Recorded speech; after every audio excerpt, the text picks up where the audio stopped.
সার্বিক প্রচেষ্টায় যে দণ্ড মহোৎসব অনুষ্ঠিত হবে, সেই অনুষ্ঠিত পর্বের পূর্ব রজনী আজ শুভ শুভ গন্ধাদি অধিবাস। সেই দণ্ড মহোৎসবের শুভ শুভ গন্ধাদি অধিবাসকৃত রজনীতে আয়োজনে আমরা গোস্বামী পাবে অত্যন্ত অত্যন্ত গুরুত্বপূর্ণ কিছু কথাদ্বয় শ্রবণের মধ্য দিয়ে ব্যক্তি জীবনে পাথেয় করব আজ।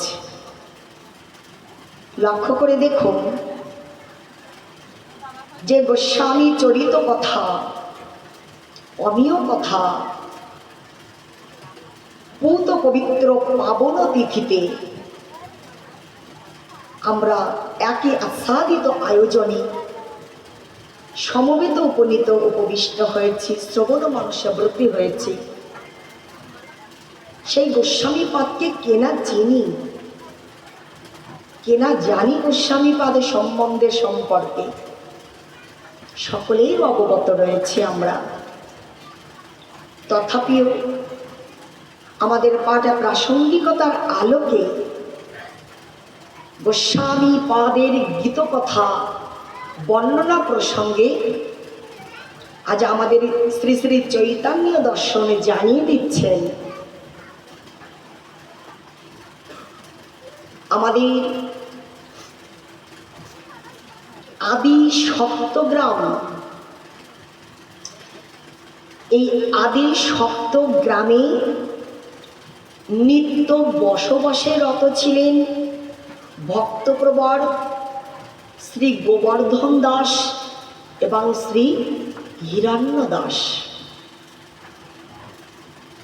এই গোবর্ধন দাসের জ্যেষ্ঠ ভ্রাতা বড় ভাই ছিলেন হিরণ্য দাস। আজ থেকে 500 বছর পূর্বে এই আদি সপ্তগ্রামে তাদের বসতি ছিল। সুধীজন, তারা ছিলেন কায়স্থ সম্প্রদায়ের লোক এবং অত্যন্ত ধনশালী প্রভাবশালী ব্যক্তিত্ব। অনেক অনেক অর্থ সম্পদের প্রাচুর্যের বিত্ত বৈভবের মালিক ছিলেন তানারা দুই ভ্রাতা। এবং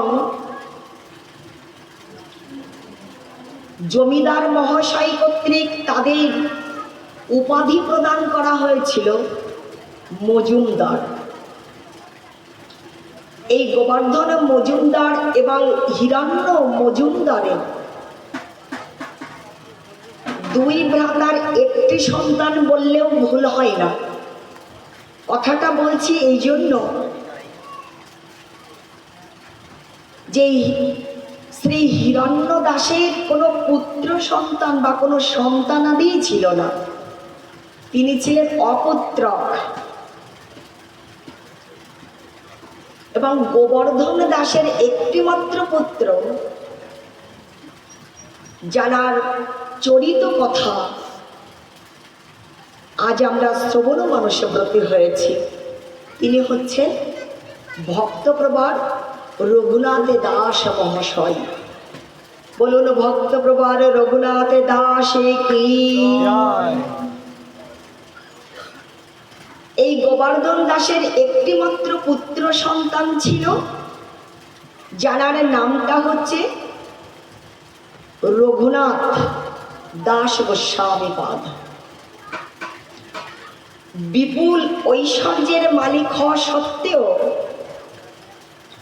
শ্রী হিরণ্য দাস যেহেতু অপুত্রক ছিলেন, পুত্রহীন ছিলেন, কোনো পুত্র সন্তান বা কোনো সন্তান তার ছিল না, সেই জন্য জ্যাঠা মহাশয়ের যত যত প্রপার্টি এবং নিজের পিতৃদেবের যত প্রপার্টি, যত অর্থ সম্পদে ছিল, যত যত বিষয় আশাই ছিল, সকল কিছুর একমাত্র উত্তরাধিকারী ছিলেন ভক্তপ্রবর রঘুনাথ। সুধীজন, আমরা শ্রবণ করলেই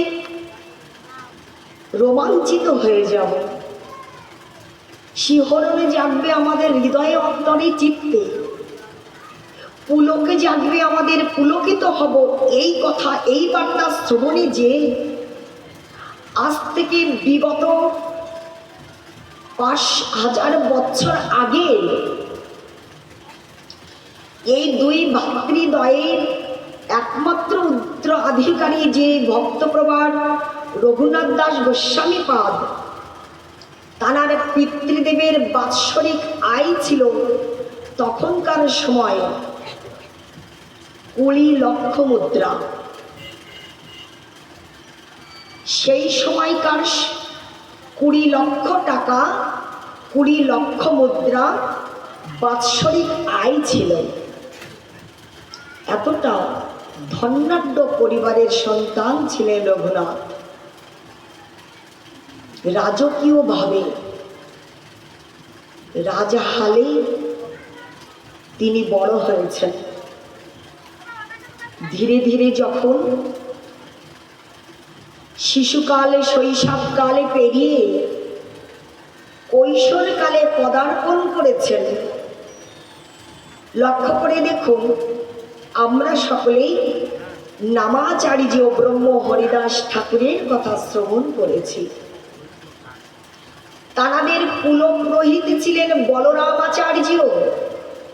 এই পুরোহিত বলরাম আচার্য তাঁর গৃহে নামাচার্য ব্রহ্ম হরিদাস ঠাকুর খুব ঘন ঘন গমনাগমন করতেন, যাওয়া আসা করতেন। কারণ এই বলরাম আচার্য ছিলেন ভক্তপ্রবর হরিদাস ঠাকুরের অত্যন্ত অনুরাগী জন। হরিদাস অনুরাগী জন ছিলেন, সেই জন্য হরিদাস ঠাকুর বলরাম আচার্যের গৃহে ঘন ঘন যাওয়া আসা করতেন। আর এই কুলপুরোহিত বলরাম আচার্যের সাথে সাক্ষাৎকার করবার জন্য হরিদাস ঠাকুর যখন ঘন ঘন গমন ঘটাতেন, তখন গোস্বামীগণের অন্যতম গোস্বামী পাদ রঘুনাথ